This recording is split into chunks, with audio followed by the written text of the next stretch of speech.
listeners. This is Nora Gale, and you've tuned in to Murderous Tongues Radio, where the night remembers what the living forget.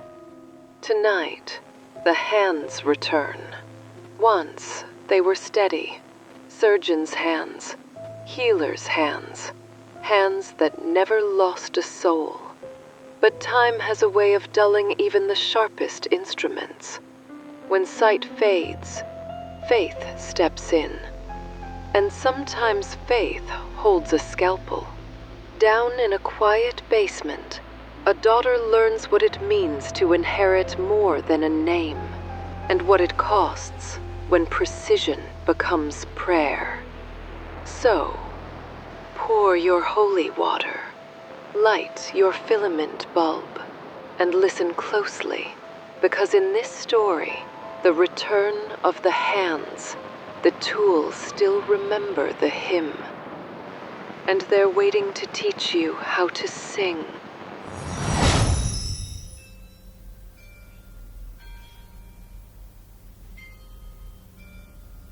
We sleep in velvet the color of dried lungs.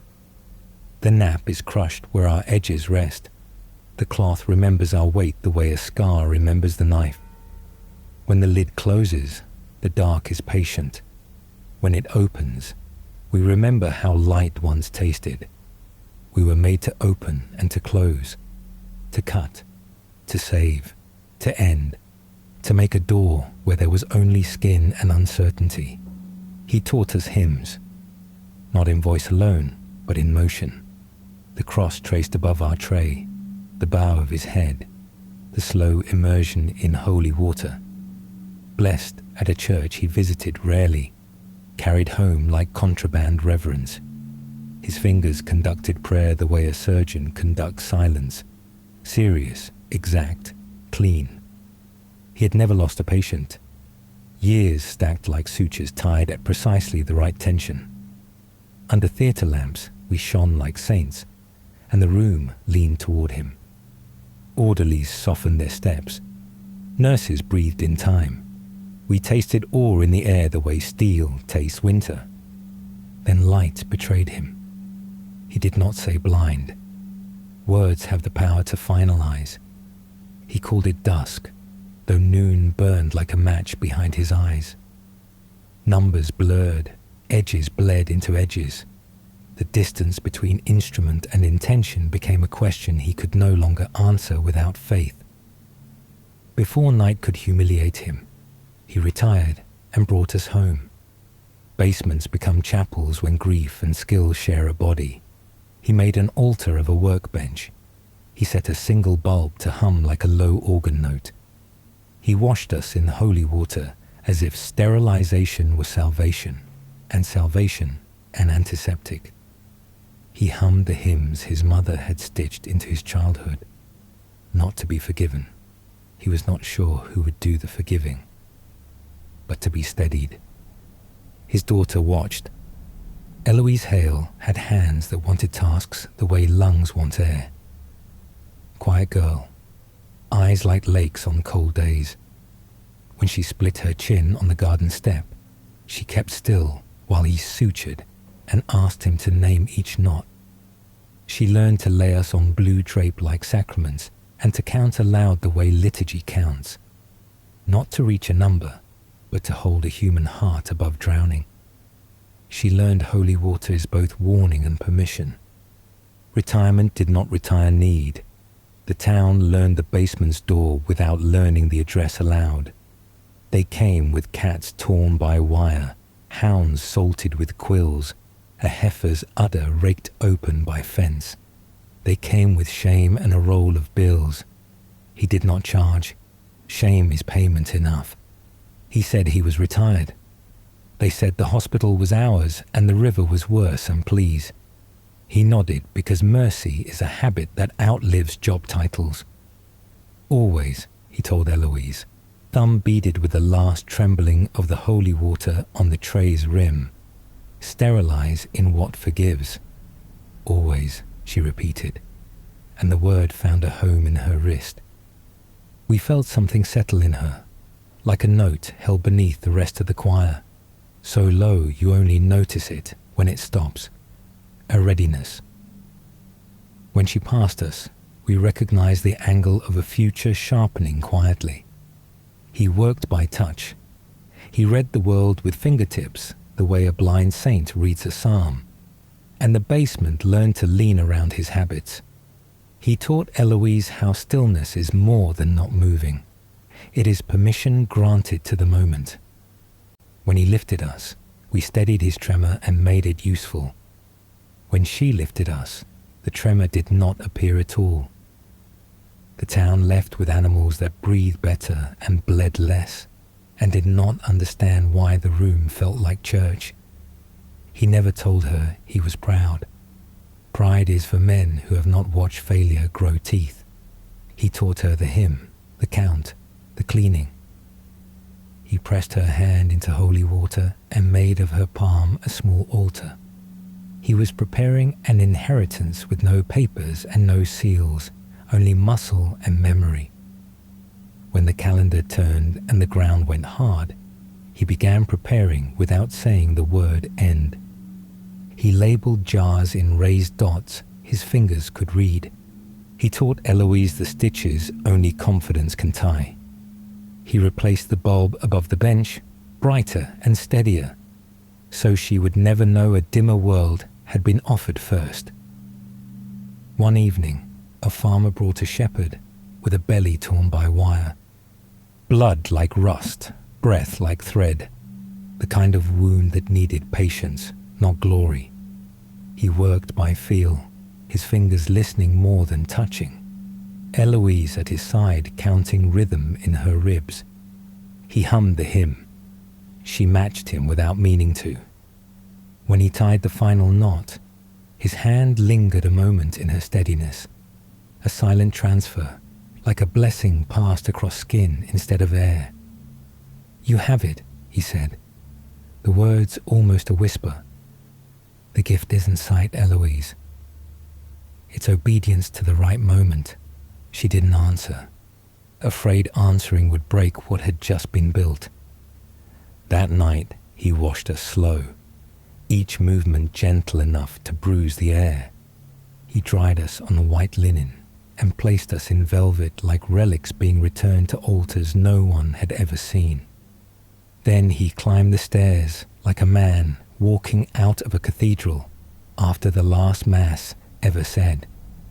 He went to bed with his hands folded, surgeon's hands, prayer's hands, father's hands. Eloise found him in the morning, face soft, as if he'd only stopped to think between breaths and decided not to start again. The dog lay at his feet, guarding him like a secret. He left no note. Surgeons do not explain. They close what they can and trust the body to heal. For 3 days, the house felt like the inside of a held breath. Eloise walked room to room with silence clinging to her shoulders like a heavy shawl, unsure how to live in a world where instruction no longer had a mouth. She did not touch the tools. She feared they would answer. 3 days. That is how long it took the world to decide whether to go on without him. On the third evening, pounding at the door, no rain, just terror wrapped in a mother's voice. Miriam Calder stood there with Lily, her daughter, wrapped in a blanket that could not convince the body to stay warm. A fall from a tractor. Metal's old sermon against bone. Road to town washed at the bend. "Please," Miriam said, the words stripped of manners, down to its clean wire. "She'll bleed out before we make it." Grief tried to hold Eloise back. Grief always tries to hold the living back. But duty is bone deep in chosen heirs. She stepped aside. Downstairs, the bowls hum found, the blue spread, the dog backing to the corner to be near and not be in the way. Lily's breath was a small animal swallowing water. Blood argued, time heckled. Eloise unlocked our case. The air changed. Not colder, deeper, not louder, holier. We lifted, not in motion but attention, the gleam that means yes. Holy water trembled before her fingers did. When she spilled it over us, it made a sound like winter glass. She set the cross over the tray the way he had, feeling ridiculous and then not. She counted us with a voice that kept wanting to break and kept deciding not to. Scalpel, she said, and did not reach. Fear and duty wrestled in her pulse. For a breath she was a child again on the garden step, watching someone else's mastery glow, believing she would never carry such a furnace. I can't, she whispered. To us, to the room, to the dead. There is little difference at such heights. Yes, answered the air. Yes, hummed the velvet. Yes, sang the ghost of a hymn. We do not have tongues, but resonance. We do not have lungs, but pressure. We are not voices, but instructions written in cold. We sang the first note, steady. It ran along the bones of her hand and found the pulse at her wrist. The second, steadier.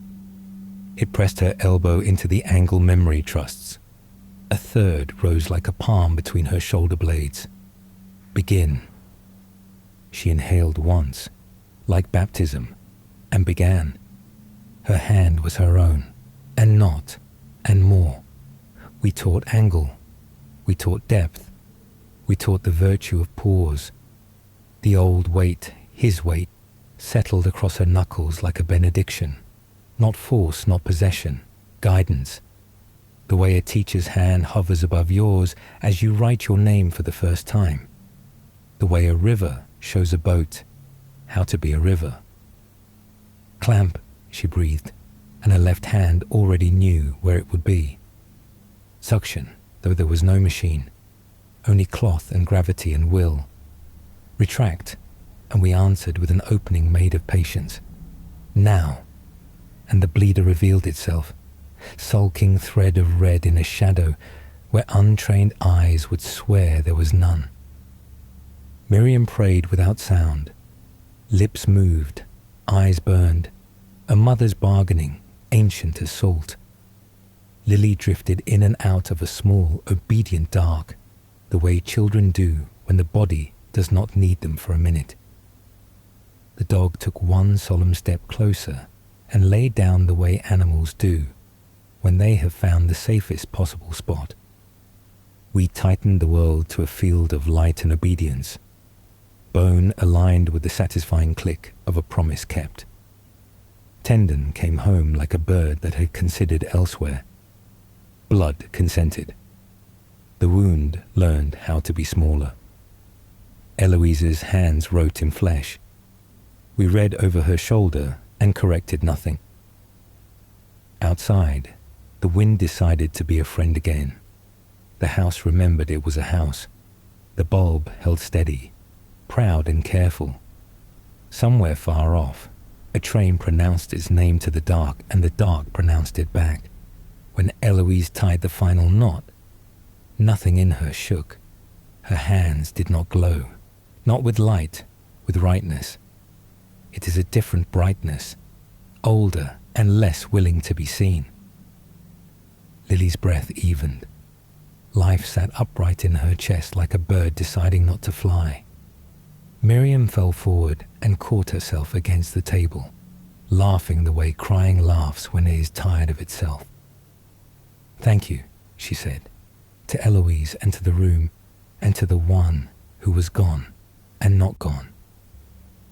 Eloise did not collapse. She breathed deeper than before, as if her lungs had been expanded to include another person's courage.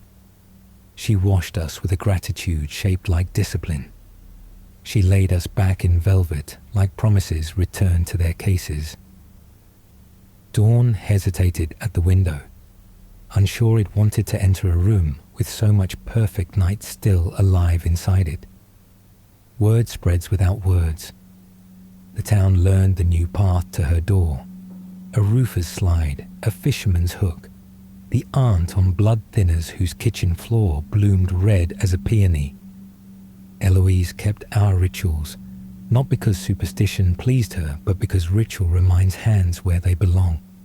Holy water, hymn, count, breath, precision. Sometimes she faltered halfway through a prayer and felt the light weight at her wrist, as if a teacher had raised an eyebrow inside her skin. Sometimes she woke to the sense of a presence standing one stair below the top, waiting to be invited farther or to be told the house was safe. The presence never insisted, it only listened. We cannot stand on stairs. We do not pretend to understand these other physics. Once the deputy knocked, raised by this town and salted with suspicion that Mercy had become too efficient in the Hale basement. Eloise let him descend. The dog thumped its tail. He saw steel arranged like a choir, blue drape ironed like a flag, a woman who had not asked to inherit a church. He found nothing to arrest and everything to fear, and left promising to return with permission from a law book older than his grandfather. Laws like to arrive late to the right story. He did not return. Miriam brought Lily back in spring with a bouquet of dandelions that insisted on being called flowers by the way they were held. Lily slapped her healing thigh and declared herself faster than Elsie Holloway now. We felt her step vibrate through the floor. Alive, opinionated, here. She peered at our case and said, "Hi," to the general idea of us. We are not often greeted. We accept. Eloise keeps the holy water in a brown bottle with a cork that sticks. Sometimes she runs out. When she does, she feels the gentle reprimand at the base of her thumb, as if a teacher had set one finger lightly there and waited for the correct impulse to return. She drives to the church and endures the priest's curiosity and fills the glass like a thief who believes in what she steals. Forgiveness and warning share a bottle. We have learned to love both flavors. At night, she sits at the bottom of the stairs and listens to the house take its great breaths. She puts her palms on her knees and does not ask us questions because we answer only with use. She asks him sometimes inside the wordless room where been and being overlap. Are you proud? Are you here? What do I do with the part that is mine alone? We answer in the only tense we understand. When she reaches, our edges sing the pitch of certainty. When she hesitates, we hold still. No seduction, only offering. When she is done, we gleam as if cleaned by light. The town will decide its story. It will say the doctor never lost a patient. That night came for him. That his daughter's hands remembered a hymn. It will say holy water is either foolishness or the only thing keeping the world together. People will sort themselves into camps. We sort only into those who rush and those who wait. We do not belong to sorrow. We do not belong to miracles. We belong to use. Use has chosen Eloise Hale. Between movements, we rest. Velvet remembering our shapes, the room wrapped in a quiet that has nothing to prove. Sometimes the dog kicks at a dream and sighs as if relieved to be leashed to kindness. Sometimes the bulb's filament sings the softest possible note. The house learns our hum and hums us back. If you listen with your wrists, you will hear us, a choir thinner than air, older than grief, shaping the hand that shapes the world. When the next knock comes, and it will, Eloise will rise. She will wash us in what forgives and what warns. She will count.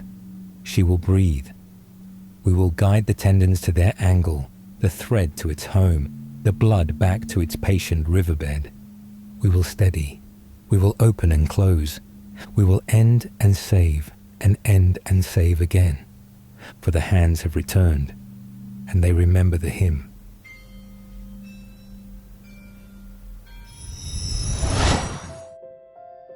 Eloise Hale learned what every surgeon learns in the end, that miracles are just well-practiced cuts made at the right time.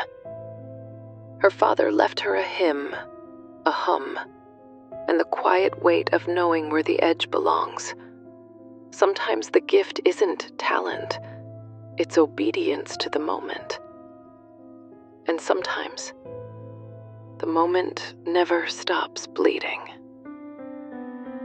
But next week, the story moves outside, out where the air sweats before it rains, and the ground remembers every secret it's ever been asked to keep. They say the forest is older than forgiveness, that when someone goes missing in those trees, the wind doesn't whisper their name. It buries it. Join me, Midnight Listener, for our next descent.